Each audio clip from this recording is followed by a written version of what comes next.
சென்ற வாரம் 3 நாட்கள் தமிழகத்தில் அமலாக்கத்துறையினுடைய ரைடு நடந்தது. பொதுவாக அரசியல்வாதிகள், அவர்களுடைய அலுவலகங்கள், தனிநபர்கள், வர்த்தக ஸ்தாபனங்கள், அதில் இடி ரைடு நடக்கிறதுங்கிறது வழக்கம்தான். ஆனால் அரசாங்கத்தினுடைய ஒரு டிபார்ட்மெண்ட் ஹெட் ஆஃபீஸில் இடி ரைடு நடந்திருக்கிறது கொஞ்சம் நம்மை நிமிர்ந்து உட்கார்ந்து பார்க்க வேண்டிய அவசியத்தை அது ஏற்படுத்தியிருக்கு. அமலாக்கத்துறை அதனுடைய முதல் கட்ட அறிக்கை கொடுத்துருக்கு.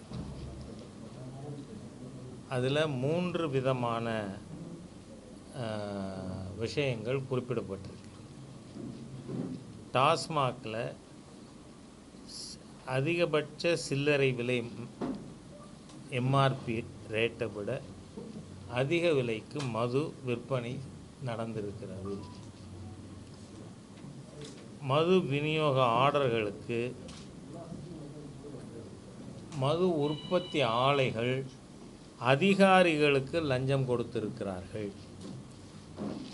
அதே மாதிரியாக டாஸ்மாக் பணியாளர்கள் நியமனம், பணி இடமாற்றம் உயர் அதிகாரிகள் லஞ்சம் வாங்கி கொண்டு செய்திருக்கிறார்கள் என்று அந்த ரிப்போர்ட்டில் சொல்லப்பட்டிருக்கு. இந்த டாஸ்மாகில் நடந்த ரைடில் ஏற்கனவே நம்ம கவனத்திற்கு பொதுமக்களுக்கு தகவல் இருக்கின்ற குவார்ட்டருக்கு 10 ரூபா, அதனால தான் ஒரு மந்திரிக்கே பேர் 10 ரூபா மந்திரி அப்படின்னு சொல்கிறாங்க. அந்த மாதிரி வசூலிக்கப்பட்டிருக்கு. இதுக்கு ஊடக நண்பர்களுக்கு நான் துவக்கத்திலே நன்றி சொல்ல கடமைப்பட்டிருக்கேன். காரணம், ஒரு மினிஸ்டரை கார்னர் பண்ணி இந்த பார் நான் ஆதாரம் தரேன் அப்படின்னா மினிஸ்டர் கேட்குறாரு, இந்த மாதிரி 50 ரூபா பேசினா நீங்கள் ராஜினாமா பண்ணுவீங்களான்னு, அமைச்சர் பண்ணுவீங்களான்னு நீங்கள் கேட்டிருக்கீங்க. அந்த அளவுக்கு ஊடக நண்பர்கள் இந்த டாஸ்மாக் தொடர்பான விஷயத்தில் ஆதாரங்களோடு அமைச்சரை கார்னர் பண்ணக்கூடிய அளவிற்கு ஆதாரங்கள் பப்ளிக் டொமைன்லேயே இருக்குது. அதே போல் டாஸ்மாக் போக்குவரத்து டெண்டர்கள் ஒதுக்கீடில் முறைகேடு நடந்திருக்கிறது. நோ யுவர் கஸ்டமர் டிமாண்ட் டிராஃப்டில் இருக்கிற விஷயங்கள் இது எல்லாமே முரண்பட்டதாக இருக்குது. அதோடு மட்டும் இல்லாமல் இறுதி ஏலத்தில் நீங்கள் பார்த்தீங்கன்னா எல்லா இதுலேயும் ஒரு நபர் தான் இறுதி ஏலத்தில் இருக்கார், டெண்டரில் பங்கு பெற்றவராக. ஆகவே இது 100% ஃபேவரிட்டிசம், நெப்போட்டிசம், கரப்ஷன் இது எல்லாமே அதில் இருப்பது நமக்கு தெரிய வந்திருக்கு. ஒப்பந்தக்காரர்களுக்கு 100 கோடி ரூபாய் ஆண்டுதோறும் டாஸ்மாக்லேருந்து கொடுக்கப்பட்டிருக்கு அப்படின்னும் இந்த அறிக்கையில் சொல்லப்பட்டிருக்கு. ஆகவே டாஸ்மாக் பார் உரிமை டெண்டர் ஒதுக்கிறதுல நிபந்தனைகள் மீறப்பட்டு மோசடியாக இது ஒடுக்கப்பட்டிருக்கு. அதன் மூலமாக வரி வருவாய் அரசாங்கத்திற்கு ஏற்பட்டிருக்கிறது. மதுபான நிறுவனங்கள், டாஸ்மாக் உயரதிகாரிகள் இவர்களிடையே இருக்கின்ற நேரடி தொடர்பின் மூலமாக பல நிறுவனங்களுக்கு, அதாவது ஒரு நியமம் எப்படி கடைபிடிக்கப்பட்டிருக்குன்னா, இவ்வளோ பர்சன்டேஜுக்கு மேலே ஒரு கம்பெனிக்கு கொடுக்கறது இல்லை. அதையெல்லாம் மீறி ஓரிரு கம்பெனிகளே முழுமையாக ஆதரிக்கப்பட்டிருக்கின்ற சூழ்நிலையும் உருவாக்கியிருக்கு. அதனால் இது மணி லாண்டரிங் ஆக்டு ஆகிய சட்டங்கள் மீறப்பட்டிருக்கு. அதில் கணக்கில் காட்டப்படாத பணம் வருவாய் 1000 கோடிக்கு மேல் பிடிபட்டிருக்கு. இப்போ இது என்னன்னு சொன்னால், it is only tip of the iceberg. அதாவது 1000 கோடிக்கு மேல் இந்த பிரிலிமினரி ஆதாரங்கள் கையில் கிடைச்சிருக்கிறதன் அடிப்படையில். ஆனால் இதனுடைய பரிணாமம் மிகப்பெரிய அளவுக்கு சொல்கிறாங்க, அச்சப்படுகின்ற அளவிற்கு இது போய்கொண்டிருக்கு அப்படின்னு. 2 லட்சம் கோடி ரூபாய் வரை இதில் ஊழல் நடந்திருக்க வாய்ப்பு இருக்குது அப்படின்னு சொல்லப்படுகிறது. ஆகவே இந்த விஷயத்தை நாம் சுலபமாக எடுத்துக்கொள்ள முடியவில்லை. காரணம் நீங்கள் பார்த்தீங்கன்னு சொன்னால், டெல்லியில் ஆம் ஆத்மி சர்க்கார் வந்தது. நீங்கள் டெல்லியில் ஆம் ஆத்மி சர்க்கார் வந்தப்போ முதலமைச்சர் கெஜ்ரிவாலுக்கு அடையாளமே ஒரு சாதாரண மஃப்ளர், ஹவாய் சப்பல், ஆல்டோ காரை, இதுதான். இது தவிர வேறு நான் வேறு எதுலேயும் வரமாட்டேன் அப்படின்றெல்லாம் பேசிட்டு நீங்கள் பார்த்தீங்கன்னு சொன்னீங்கன்னா, அவருடைய வீடு 122 கோடி ரூபாய்க்கு கட்டப்பட்டது. அதை விட எனக்கு நல்ல ஞாபகம் இருக்குது, 1989-90 அந்த காலகட்டத்தில் ருமேனியாவில் செசஸ்குன்னு ஒரு கம்யூனிஸ்ட் பிரசிடெண்ட் இருந்தார். அவரோட வீட்டில் லெட்ரின் பாத்ரூமில் நீங்கள் பார்த்தா டாய்லெட்டு பேன் கோல்டில். அந்த மாதிரி இந்தியாவின் ஒரு முதலமைச்சர் வீட்டு டாய்லெட் பேன் கோல்டில். அந்த அளவிற்கு ஊழல் உச்சக்கட்டத்திற்கு போன டெல்லி இது டாஸ்மாக் இந்த ஊழல், லிக்கர் ஸ்கேம், அது அளவுக்கு மேலே. ஏன்னா இது டெல்லியில் மணீஷ் சிசோடியா கைது செய்யப்பட்ட சமயத்திலே நான் சொல்லியிருந்தேன், அந்த நூலை பிடித்து கொண்டு வந்தால் அது ஹைதராபாதோடு நிற்காது. ஏன்னா திருமதி கவிதா அவர்களும் கைது செய்யப்பட்டார் அந்த சமயத்தில்.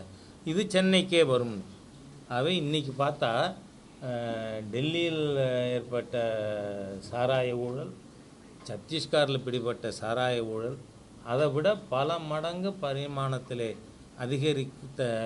அதிகம் இருக்கின்ற அளவிற்கு தமிழகத்தில் இந்த டாஸ்மாக் ஊழல் நடந்திருக்கு. நீங்கள் இதில் மக்கள் என்ன பேசுகிறார்கள், எப்படி டெல்லியில் டெபுட்டி சீஃப் மினிஸ்டர் இன்வால்வ்டோ அந்த அளவுக்கு தமிழ்நாட்டிலையும் இதில் இன்வால்வ்மெண்ட் இருக்கும் அப்படின்னு. ஆகவே இது முழுமையாக விசாரணை செய்யப்பட்டு விரைவிலேயே சம்பந்தப்பட்டவர்கள் அனைவரும் டெல்லி போல ஹைதராபாத் போல இவர்கள் சிறைக்கு செல்ல வேண்டிய ஒரு சூழ்நிலையானது உருவாகி கொண்டிருக்கிறது.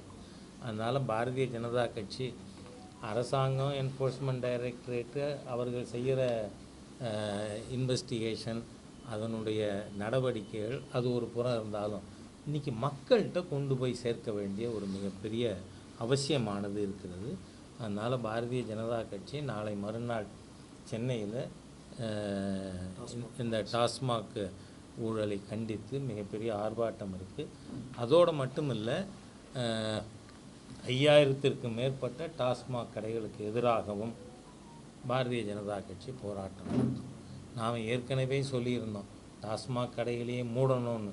அதில் நீங்கள் பார்த்தீங்கன்னா அவர் தூத்துக்குடியில் யாரோ ஒரு எம்பி இருக்காங்களா, கனிமொழின்னு பேர, அவங்க என்ன சொன்னாங்க, 16லேயே இந்தியாவிலேயே தமிழகத்தில் தான் இளம் விதவைகள் அதிகமாக இருக்காங்க. அந்த இளம் விதவைகள் அதிகமாக இருக்கிறதுக்கு காரணம் டாஸ்மாக். நாங்கள் ஆட்சிக்கு வந்த உடனே கையெழுத்து, எத்தனை கையெழுத்து போடுவாங்கன்னு எனக்கு தெரில. நீட்டுக்கு எதிராக ஒரு கையெழுத்து, டாஸ்மாக் எதிராக ஒரு கையெழுத்து, எதெல்லாம் நடக்காதோ அதெல்லாம் கையெழுத்து பட்டியலில் கொடுத்துட வேண்டியது. அந்த மாதிரியாக இன்றைக்கி ஒரு மிகப்பெரிய அளவுக்கு எல்லாருக்கும் தெரிஞ்சு போச்சு, 10 ரூபா மந்திரின்னு சொல்கிற அளவுக்கு. ஆனால் இதில் திராவிட முன்னேற்ற கழகத்தில் இன்னும் உச்சபட்சத்தில் இருக்கின்ற தலைமை ஈடுபட்டு இருக்கிறது என்கின்ற பல தகவல்கள் வந்து கொண்டு இருக்குது. நீங்கள் ரீசெண்டாக பார்த்தீங்கன்னா முதலமைச்சரிலிருந்து திராவிட முன்னேற்ற கழகத்தினுடைய மூத்த அமைச்சர்கள், பாராளுமன்ற உறுப்பினர்கள் பேசுகிற பேச்சை பார்த்தா நிஜமாகவே திராவிட முன்னேற்ற கழகத்தின் தலைமை இந்த இடி ரைடின் மூலமாக பைத்தியம் பிடிச்சிருக்கு தலைமைக்கு. நீங்கள் பாருங்கள், நம்ம முதலமைச்சர் ரூபாயோட சிம்பல் அதை மாற்றுவாராம். இது கான்ஸ்டியூஷன் தெரிஞ்சிருக்காரா, பழக்க வழக்கங்கள் தெரிஞ்சிருக்காரா?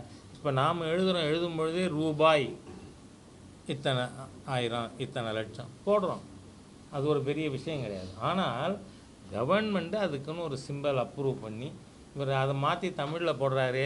அங்கே இப்போ இந்த ஊழல்லாம் வர்ற பணத்தில் எல்லாத்துலேயும் ரூபா நோட்டில் அதை வந்து தேவநாகரி ஸ்கிரிப்டை அடித்து இந்த தமிழ் எழுதி தான் பயன்படுத்துவாரா? இப்போ எவ்வளோ ஃபுலிஷ் ஒரு சீஃப் மினிஸ்டர். காரணம் என்ன? He has gone berserk. அதே மாதிரியாக மிகப்பெரிய டிஸ்பிகபிள் ஆக்ட் துரைமுருகனோடு. வட இந்திய மக்கள் இந்த மாதிரி, அந்த பெண்கள் இந்த மாதிரி, இப்படியெல்லாம் ஒருத்தர் பேசுவாரா என்ன? ஒருவனுக்கு ஒருத்தி என்பது தமிழன் பண்பாடுன்னு பேசுகிறீங்களே, அப்போ மனைவி, இணைவி, துணைவி இதெல்லாம் மக்கள் ஃபோட்டோவோடு எடுத்து போட ஆரம்பிச்சிட்டாங்க. ஒரு பக்கம் மனைவி, ஒரு பக்கம் துணைவி. அது இருந்துக்கிற உங்கள் லீடர்ஸ் கிடையாதா? ஏன் தமிழர் தலைவர் ஈவேரா புஸ்தகத்தை, எங்கள் ஊர் கண்ணதாசன் புஸ்தகத்தை, வனவாசத்தை படித்தா எவ்வளோ கேவலமான வாழ்க்கை வாழ்ந்தவர்கள் இந்த திராவிடியன் ஸ்டாக், கேரக்டர்லெஸ் ஃபெலோஸ். அந்த மாதிரியே இருக்கக்கூடிய ஒரு கட்சியிலேருந்து வட இந்திய பெண்களையெல்லாம் இந்த மாதிரின்னு பேசலாமா ஒருத்தர்? அதை விட நீங்கள் பார்த்தீங்கன்னா நம்ம சீஃப் மினிஸ்டர் கொஞ்ச நாள் முன்னாடி பேசினார், எனக்கு வந்து வரி கட்டாதேன்னு சொல்ல 1 செகண்ட் ஆகும்னு. அந்த 1 செகண்டு தான் 356 பயன்படுத்தாகும். கான்ஸ்டியூஷன் தெரியாதா உங்களுக்கு? வரி கொடுக்காதேன்னு நீங்கள் சொல்லுங்கள். சொல்ல எனக்கு டைம் ஆகாதுன்னு சொன்னார். கொடுக்காதேன்னு சொல்லுங்க. நான் முதுகெலும்பு இருக்கும்னு சொன்னால், இந்த தைரியம் இருக்கும்னு சொன்னால் மக்களை வரி கொடுக்காதேன்னு சொல்ல முடியுமா? ஆகவே இன்னைக்கு இதுக்கெல்லாம் காரணம் என்ன? இந்த திராவிட முன்னேற்ற கழக அரசனுடைய ஊழல், அதனுடைய கோர முகம். இன்னைக்கு இந்த டாஸ்மாக் இதுங்கிறது it is only manifestation of the corruptions already remaining. நீங்கள் சென்னையில் பார்த்தீங்கன்னா நம்ம திரு அமர் பிரசாத் ரெட்டி சென்னையிலேருந்து தான் வந்தார். இப்போ சென்னையில் நீங்கள் ஒரு டாய்லெட்டு கட்டுறதுக்கு 1 கோடிக்கு மேலே. நீங்கள் வந்து ஸ்வச் பாரத் அபியானில் பிரதமர் டாய்லெட் ஸ்கீமில் ஒரு டாய்லெட் கட்ட எவ்வளவு செலவாச்சு? 12,000. ஆனால் இன்னைக்கு மெட்ராஸ் கார்பரேஷனில் டாய்லெட் மெயின்டெனன்ஸுக்கு எவ்வளோ தெரியுமா? ஒரு நாளைக்கு 360 ரூபா, மாதம் 12,000. ஒரு டாய்லெட்டு கட்ட எவ்வளவு செலவாகுமோ அது ஒரு டாய்லெட்டை மெயின்டைன் பண்ணுறதுக்கு. ஆகவே நீ ஒரு மாதத்துக்கு மெயின்டைன் பண்ண ஒரு நாளைக்கு 360 ரூபா. ஆகவே நீங்கள் பார்த்தீங்கன்னு சொன்னால் விவசாயிகளுடைய பேடி ப்ரொக்யூர்மெண்ட் சென்டரில் நடக்கிற ஊழல் எல்லா விதத்துலையும் அங்கெங்கனாதபடி எல்லா இடத்துலையும் இருக்கக்கூடிய ஒரு ஊழல் நிறைந்த ஆட்சியாக இன்று திராவிட முன்னேற்ற கழகத்தினுடைய ஆட்சி இருக்குது. அதுக்கு சிகரம் வைப்பது போல் வந்து இந்த டாஸ்மாக் பிரச்சனை இருக்கிறதுனால வந்து மது பிரியர்களாக குடிகாரங்கன்னு சொல்லக்கூடாது. எங்கள் முத்துசாமியை கோச்சுப்பார்.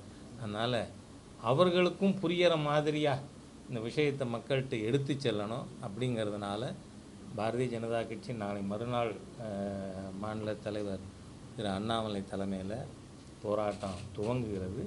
இது தமிழகத்தில் இருக்கின்ற 5000க்கும் மேற்பட்ட எல்லா டாஸ்மாக் கடைகளுக்கு முன்பாக. அப்புறம் அது என்ன கிளப்பா? அதுக்கு ஒரு கிளப் இருக்குது. அது என்ன? FLT recreation club. அந்த கிளப்பு அதே ஒரு 1000 இப்போ உருவாக்கியிருக்காங்கல்ல. ஏன்னா டாஸ்மாக் கடை எண்ணிக்கையை கூட்டுறோன்னு சொல்லி மக்கள் சொல்கிறாங்களேன்னு சொல்லிட்டு இப்போ கிளப்பு எண்ணிக்கையை கூட்டிட்டாங்க. அதனால் அந்த கிளப்புகள் எல்லா இடத்துக்கு முன்பாகவும் பாரதிய ஜனதா கட்சியின் சார்பாக போராட்டம் நடத்தப்படும். இது மக்கள் இடமே லாஜிக்கல் எண்டுக்கு தேர்தல். ஏன்னா இது எல்லா ஊழலுக்கும் ஒரு முடிவு என்ன? Lock stock and barrel this corrupt Dravidian model sarkar should be removed. இந்த ஆட்சியை தூக்கி எறியாமல் தமிழகத்தை காப்பாற்ற முடியாது என்பதை மக்களுக்கு புரிய செய்கிறதுக்காக இந்த போராட்டமானது அறிவிக்கப்பட்டிருக்கிறது. இது நடக்கும். இந்த எப்படி அரசியல் மாற்றங்கள் வரணும்னு சொன்னால் ஊடக நண்பர்களின் உதவியின் மூலமாகத்தான் செய்ய முடியும். நான் இந்த விஷயத்தை சொல்லலாம், இடி ரைடு நடத்தி இருக்கலாம், அவங்க வந்து ஃபஸ்ட்டு ரிப்போர்ட்டு கொடுத்துருக்கலாம். ஆனால் இது மக்கள்கிட்ட போய் சேர்க்கணும்னு சொன்னால் அவங்க உதவி வேணும். அதுக்கு நீங்கள் நிச்சயமாக ஒரு கரப்ஷன் ஃப்ரீ தமிழ்நாடு கொண்டு வரணும்னு சொன்னால் அதனுடைய அவசியத்தை புரிந்து நீங்கள் முழு ஒத்துழைப்பு தருவீர்கள் என்கின்ற எதிர்பார்ப்போடு நான் சொல்கிறத இதான் இருக்குது. நீங்கள் கேட்குறதுனா வேறு எதுவும் கேட்கணும்னா கேட்கலாம். இல்லை இல்லை, எல்லா இடங்களிலும் நடக்கும். நாளைக்கு வந்து சென்னையில் ஸ்டார்டிங். ஆமாம், டாஸ்மாக் ஆஃபீஸ்க்கு எதிராக வந்து இது நாளைக்கு சென்னையில் நடக்குது. நாளிலேருந்து வரிசை எல்லா இடங்கள்லையும். இப்போ இன்றைக்கி ப்ரெஸ் கான்ஃபரன்ஸே இதனால தான் தமிழ்நாடு முழுக்க ஏற்பாடு செஞ்சுருக்கிறது காரணம். இந்த தகவல் மக்களுக்கு போகணும். அங்கே அவர்கள் போராட்டம் நாளைக்கு தான் 17, நாளை மறுநாள் போராட்டம் 17.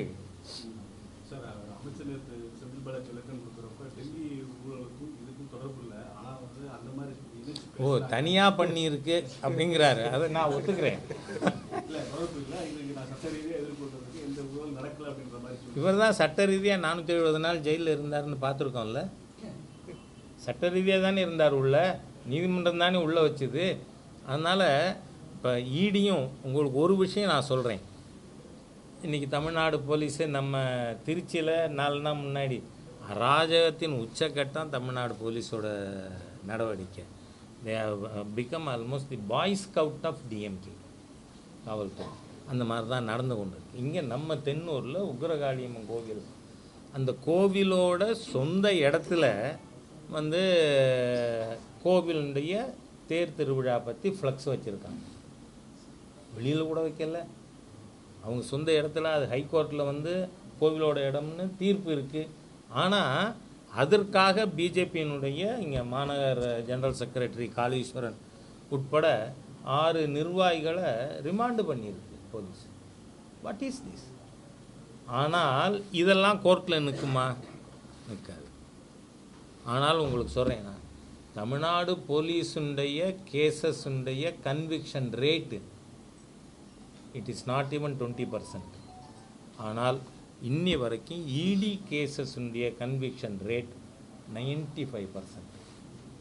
அதனால் வந்து நீங்கள் சாராய மந்திரி இப்போ சொன்னார்னு சொல்கிறீங்க இல்லையா, ஆதாரங்கள் டெஃபினட் இன்ஃபர்மேஷன் இல்லாமல் இடி ஒரு நாளும் ஒரு இடத்துலையும் இறங்காது. நீங்கள் பார்த்தீங்கன்னா அவங்க நீங்கள் 10 ரூபா கூட வச்சு விற்றதுலேருந்து இதில் இது லைசன்ஸு கொடுத்ததில் எல்லாத்துலேயும் டிரான்ஸ்போர்ட்டேஷனில், அதோடு மட்டும் இல்லை, இன்றைக்கி எந்த மாதிரியான நிலைமை இருக்குன்னா, சில இடங்களில் ரைடு பண்ணி பார்த்ததில் ஸ்டாக்கில் இருக்கிறத ரெக்கார்டில் எவ்வளோ இருக்கோ அதை விட 2 மடங்கு ஃபிசிக்கல் ஸ்டாக் இருக்குது. அப்படின்னா பில்லு இல்லாமல் வந்திருக்கு. ஆகவே இது எல்லா விதத்திலும் வந்து, ஏன்னா காரணம் என்ன, குடிக்கிறவன் அன்றைக்கி 10 ரூபா கூட கேட்டாலும் குடிக்கிறேன்னு கொடுத்துட்டு போகிறான். அதனால் இவங்களுக்கு கொள்ளையடிப்பதுக்கு வசதியாக கொள்ளையடிச்சிருக்காங்க லட்சக்கணக்கான கோடி.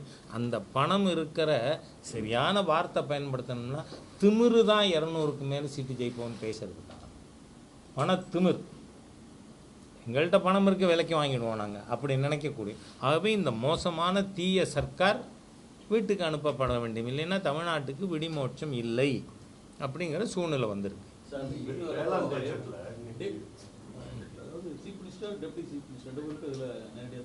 நான் என்ன சொல்கிறேன், நான் இல்லை குறிப்பிட்டு நான் எதையும் சொல்கிறதுக்கு இந்த ஸ்டேஜில் முடியாது. ஆனால் இவ்வளோ பெரிய வால்யூம் ஆஃப் கரப்ஷன் நீங்கள் வந்து தலைமைக்கு தெரியாமல் நடந்திருக்குமா இல்லை? ஸோ நாம் இந்த அரசாங்கத்தின் உச்சபட்ச தலைமைக்கு தெரியாமல் இவ்வளவு ஆழமான ஒரு ஊழல் நடந்திருக்க வாய்ப்பில்லை அப்படிங்கிறது நம்முடைய ஊகம். அதனால தான் தமிழ்நாட்டின் மணி சிசோடியாவும் இங்கே வந்து யாருன்னு விரைவில் அந்த சார் யாருங்கிற கேள்விக்கு வேணால் இன்னும் பதில் கிடைக்கல. இது சீக்கிரம் கிடைச்சிரும்னு நினைக்கிறேன் நான்.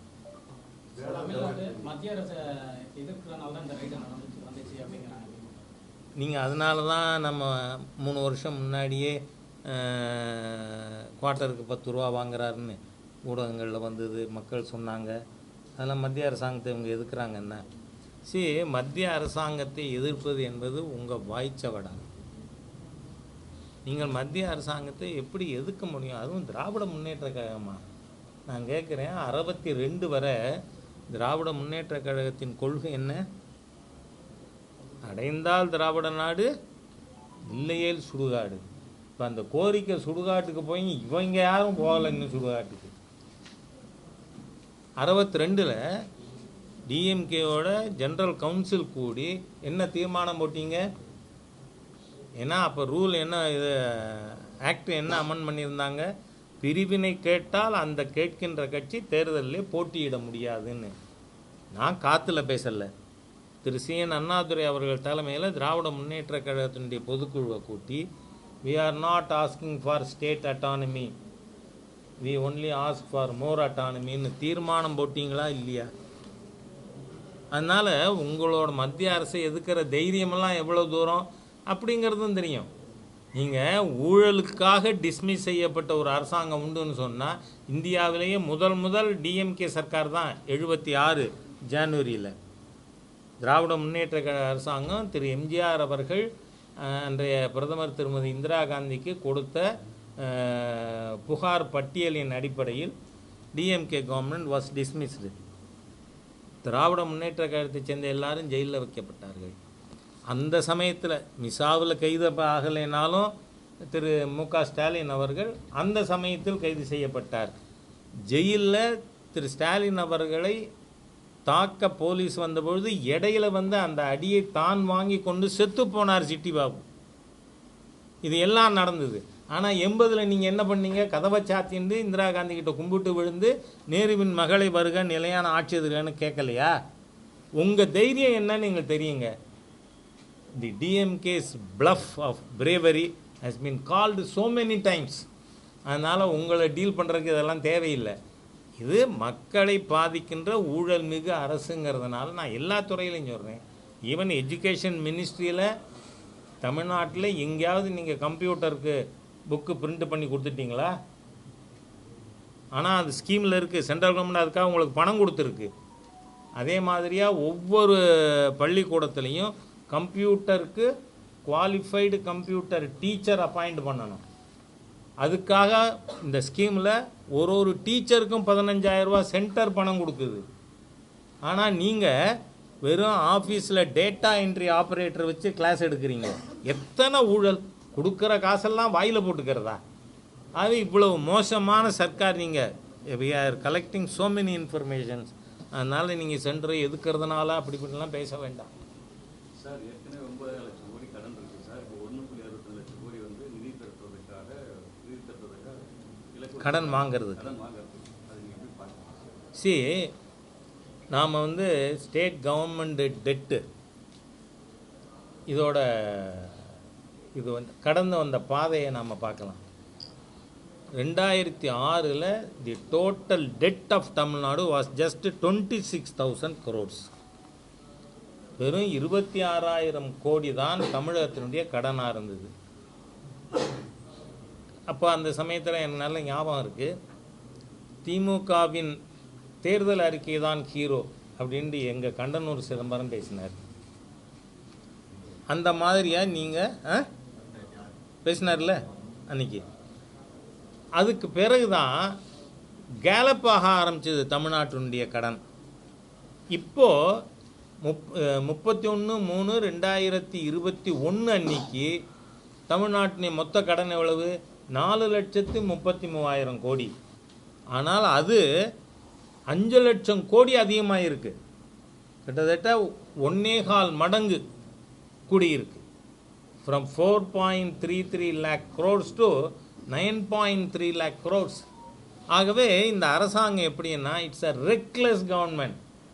ஃபினான்ஷியல் டிசிப்ளின், ஃபிஸ்கல் டிசிப்ளின்ங்கிறது எள்ளுமுனை அளவு கூட இந்த அரசாங்கத்திட்ட இல்லை. ஆகவே இந்த தமிழகத்தில் இன்றைக்கி அதுவும் இதனுடைய பப்ளிக் டெட்டு, இது தவிர எலக்ட்ரிசிட்டி போர்டுனுடைய கடன், டிரான்ஸ்போர்ட் டிபார்ட்மெண்ட்டுடைய கடன் ரெண்டையும் சேர்த்திங்கன்னா 31/3/2026 தமிழ்நாட்டினுடைய மொத்த கடன் 15 லட்சம் கோடி ஆகும். ஆகவே ஒரு ரெக்லெஸ் கவர்மெண்ட், இன்டிசிப்ளின் கவர்மெண்ட். அதான் நேற்றுக்கு நான் காரைக்குடியில் ஃபிஸ்கல் டிசிப்ளின் இல்லைன்னு சொன்னேன். பப்ளிக் டிசிப்ளின் வேறு ஏதாவது இருக்கா இந்த சர்க்கார் கேட்குறாங்க. அது கிடையாது. அதுதான் நமக்கு எத்தனை புஸ்தகங்கள் இருக்குது.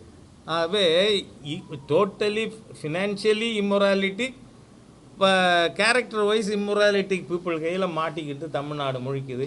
இதை மீட்க வேண்டுமானால் மாண்புமிகு பிரதமர் தலைமையிலான அவர் வழிகாட்டுகின்ற ஒரு ஆட்சி தமிழ்நாட்டில் அமையிறது மாத்திரம்தான் நமக்கு ஒரு பாதுகாப்பாக இருக்கும். சார் ஏர்போர்ட் இப்போ பரந்தூருக்கே சொல்லியிருக்காங்க. ஏர்போர்ட் யார் கட்ட போகிறது?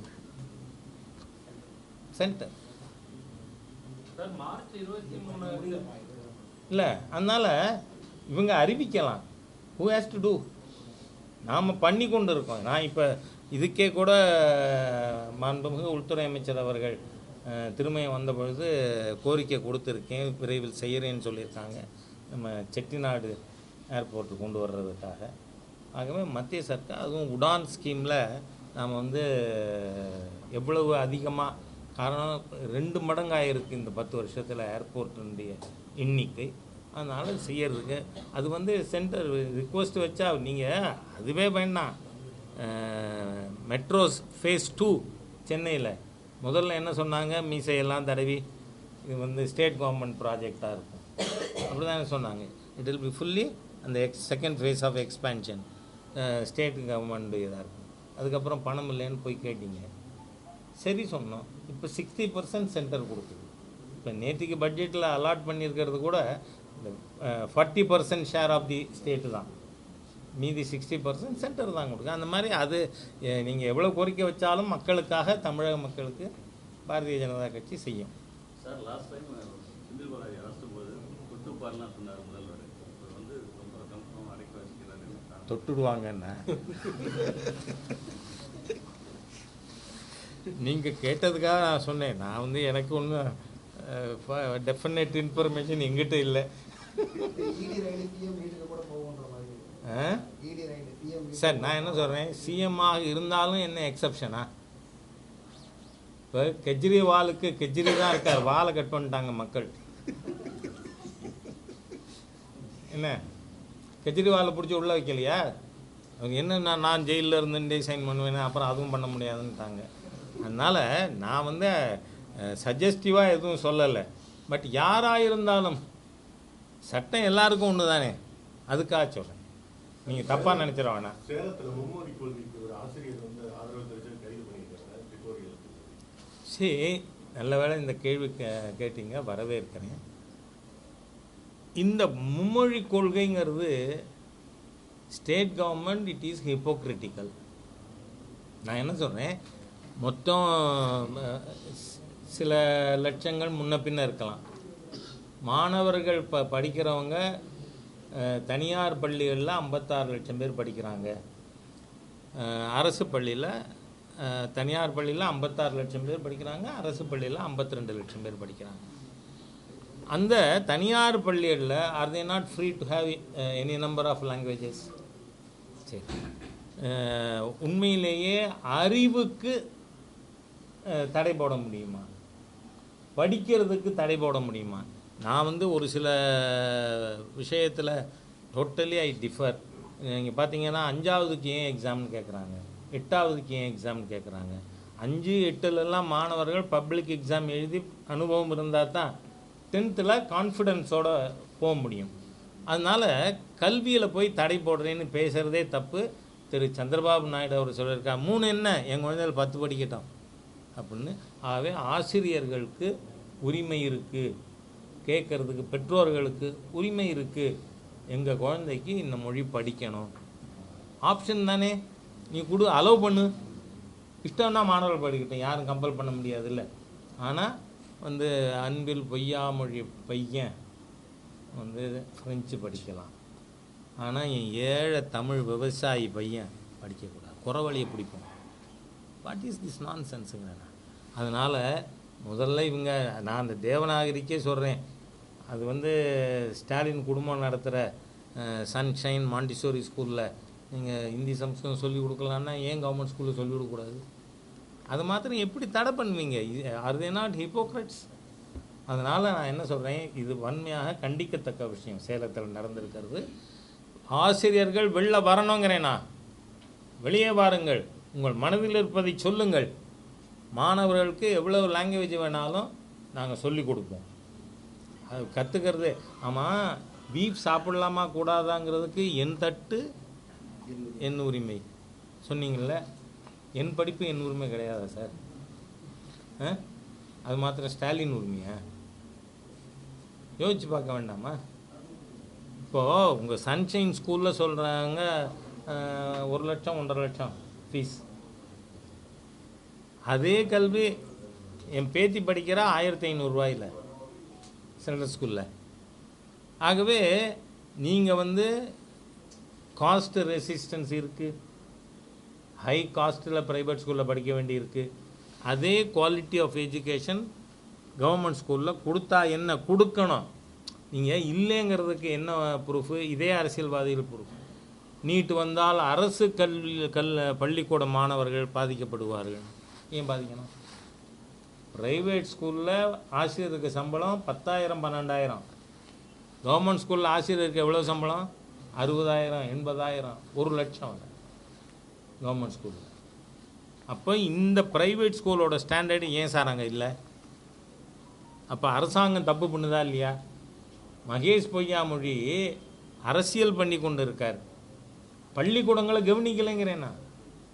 எங்கள் ஊரில் பொய்ய வயலில் சிவகங்கை மாவட்டத்தில் கம்ப்யூட்டர் லெபார்ட்ரியில் கம்ப்யூட்டர் ஆன் பண்ணின பையன் ஷாக் அடித்து செத்து போனானா இல்லையா லாஸ்ட் மந்த்? அவ்வளோ கேவலமான நிர்வாகம் வச்சுருந்துக்கேன். உங்களுக்கு என்ன மீசம் இருக்கிறது வேண்டியிருக்குங்கிறேன்னா. இந்த தொடரற்ற வேலையெல்லாம் பிஜேபி கிட்ட வேண்டாம், சென்டர்கிட்ட வேணாம். ஒழுங்காக மரியாதையாக மும்மொழி கொள்கை தனியார் கல்வி கூடங்களில் இருக்கும்னு சொன்னால் அரசு கல்வி கூடங்களையும் வேணும். அதுக்காக தான் இப்போ நாம் 14 லட்சம் டச் பண்ணியிருக்கோம். 7ஆம் தேதி ஆரம்பித்தது சம கல்வி வாய்ப்புக்காக. 7ஆம் தேதி நான் அன்றைக்கி இங்கே தான் திருச்சியில் தான் மலைக்கோட்டையில் ஆரம்பித்தேன். உங்களை இங்கே சந்திச்சுட்டு மலைக்கோட்டையில். இது வரைக்கும் 14 லட்சம் பேர் பண்ணிருக்காங்க. எங்களுக்கு மே 31ஆம் தேதிக்குள்ளே 1 கோடி இலக்கு. சர்வசாதாரண சகஜமாக இவர்கள் அச்சீவிட்டு. அதனால் இன்றைக்கி மக்கள் அதுக்கு ஆதரவாக இருக்காங்க. ஆசிரியரும் ஆதரவாக இருக்கிறது வரவேற்கத்தக்கது. அவரை கைது பண்ணியிருக்கிறதுங்கிறது அராஜகமான செயல். நான் என்ன சொல்கிறேன், காவல்துறை அதிகாரிகள் தைரியமாக இந்த மாதிரியான நடவடிக்கையில் நாங்கள் அரசோடு ஒத்துழைக்க மாட்டோம்னு சொல்லுங்கிறேன். நான் அதிகாரிகள் என்ன சொல்லணும்? Sir it's not right. நாம் அவரோட கருத்தை சொல்லியிருக்கார். கருத்து உரிமை உங்களுக்கு இருக்குது, அவருக்கு இல்லையா? அது செய்யறது தப்பு. we will not do சொன்னால் என்ன? ஆகவே இன்றைக்கி ஒரு வெளிப்படையான நேர்மையான நிர்வாகத்தை இந்த ஃபேசிஸ்ட் டிஎம்கே கவர்மெண்ட்டுக்கு எதிராக நாம் கொண்டு வர வேண்டிய அவசியம்.